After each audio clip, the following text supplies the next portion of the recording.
There was a king. His name was King Vonderman. He was a loving, kind, and just ruler of his people. He treated every one of his citizens with the same love and care, from the most honored nobleman in the kingdom to the least known individual. He was a king that in every aspect of government was perfect. He ruled with his son, and his son had great honor and glory. Everybody loved King Vonderman and his son, Prince Hamilton. Prince Hamilton received the same adoration and praise that the citizens of this great kingdom bestowed on King Vonderman. All the worship and attention that Prince Hamilton received from the people made the Prime Minister, the right-hand man of King Vonderman, very jealous. You see, Prime Minister Collins had a problem. The main reason the Prime Minister took great pleasure in his job was because of all the publicity and fame that he received from being the right-hand man to the king. His thoughts were powered by selfish ambition. Prime Minister Collins began to cogitate. I desire the praise and honor that the prince receives. Besides, I am essential to the well-being of our country. I am the right-hand man in power to the king himself. I believe that I would do a far more superior job at ruling the mighty nation of Shelstock than Prince Hamilton would ever do. These prideful and selfish thoughts kept repeating in Prime Minister Collins' mind more and more frequently. With every repetition of the idea, the thought became more intense. After a while, Prime Minister Collins reached a decision. I know what I will do. I will persuade the people of Shelstock to join me in a rebellion against the mighty King Vonderman. I will rule this nation better than he ever has or even could. I will rule with an absolute power, exercising it with an iron fist. And everyone will love and worship me. They will finally give me the glory and praise that I deserve, and not that Prince Hamilton. The Prime Minister started his campaign for the throne immediately. His weapons of choice: lies, twisted information, and doubt. His first order of business was spreading doubt among the lords.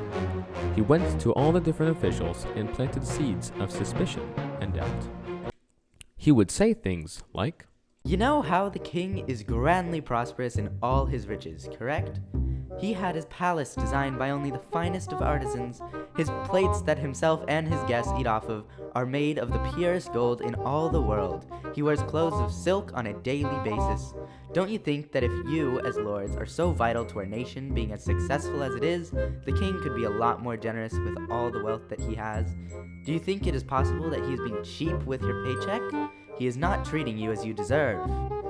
The lords thought this over and replied back to the king, Why would we desire more in our paychecks? The king is already giving us such a good paycheck that we not only have enough money for our needs, but also our wants. This answer angered the Prime Minister. The next group he went to were the cabinet members. This time, he attempted to trick them through a pride trap. Do you feel as if you do not get enough praise for what you do for your country? The people love the King Vonderman and the Prince Hamilton. They praise them for how good of rulers they are, but you men are almost as important as the king and prince yourselves, as you are the advisors to the monarchs. Don't you feel that you should receive more praise and honor than you currently receive? We believe that the king should be the one to receive the honor and glory for what we do, for he is the one that taught us the wisdom that we know. The Prime Minister's second failed attempt made him boil with fury. Prime Minister Collins thought to himself, I failed to win the minds of the lords and the cabinet. Who shall be my next target? The Prime Minister thought to himself for a long time. Then, the answer came to him. Parliament, that's it. I will win the minds of the representatives in Parliament, and I shall persuade them to join me in the rebellion against King Vonderman and Prince Hamilton. If I win their minds, they will persuade their countrymen to join it also. Then we will have a huge army, and the king and prince will have no chance. The Prime Minister did as his heart planned. He went to the members of Parliament and used the same two questions to trick those men as he used on the lords in the cabinet. This time, he was partially successful. 1/3 of the members of Parliament were convinced that King Vonderman and Prince Hamilton were frauds and were guilty of swindling, sluggery, and other wrongs. And so, the Prime Minister had his army. The leader of this new insurrection called a meeting of people in a rebel province named Hawksburg. It was here that the Prime Minister planned his attack on the capital city of Wakefield. It was midnight. All was calm. There was a bright full moon out.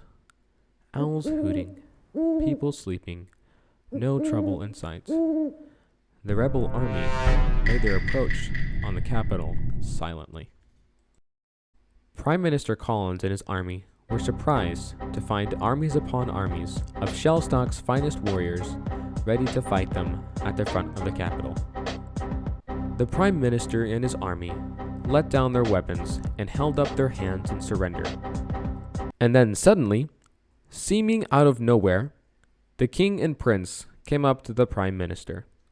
The king said to him, "Oh, Collins, I trusted you. You were next to my throne behind my son. Why have you rebelled against me, my beloved servant?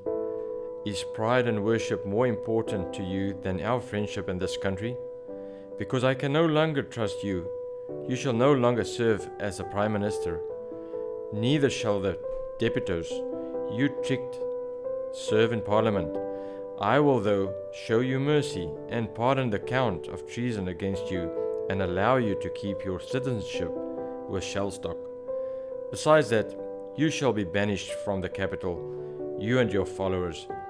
You all shall have limited places where you can live. You and your people may only reside where I, with my son, have approved." The king's word came to pass without any resistance. The former prime minister was sent to live in a faraway province. Just because Mr. Collins was punished, it did not mean that his fight for leadership was over. He was determined to fight and win the throne. Now Mr. Collins was always moving to different provinces, because every now and then, the king and prince would hear news of attempts by Mr. Collins to start an uprising against the government. Whenever they heard news of another rebellion attempt, the government moved Mr. Collins and his followers to another province. This kept happening until they moved to one specific province, Oxwood. Oxwood was a relatively newer province. It was filled with people loyal to the king. Mr. Collins already had a plan for trying to trick the people of Oxwood. He used his plan on the people. It worked. Mr. Collins took control of the province. It was then that Mr. Collins decided to form his own dictatorship, a rule of evil. He would act as an absolute ruler. The problem was, he ruled with evil in his heart and meant the worst for the once people of Shelstock. King Vonderman and Prince Hamilton heard the news of what Mr. Collins had done through the letters of the people in the taken over province. They cried, pleading for salvation. This touched the heart of the monarchs deeply. They quickly began to bargain with Mr. Collins for what they could pay for ransom of the people in a new nation led by Mr. Collins. Mr. Collins said to them, "I am willing to give up my nation, all that I have gained, if you will give me your son's life in exchange for your people." This sentence hit the heart of the king hard, but he put it into perspective. He knew that his son also loved the people of Shelstock. "I am willing to die for the people, Father," he said. "Are not their lives more important than mine? We are supposed to protect our people. That is our duty. How can we just watch as the people of Shelstock, our people, suffer under the rule of Prime Minister Collins?" The king looked at his son and said, "Son, I agree. If you are willing, let's send you to Oxford." And so, the prince made the journey to Oxwood. Mr. Collins took Prince Hamilton, and the people that desired to go back to Shelstock were set free. The people made the long journey home.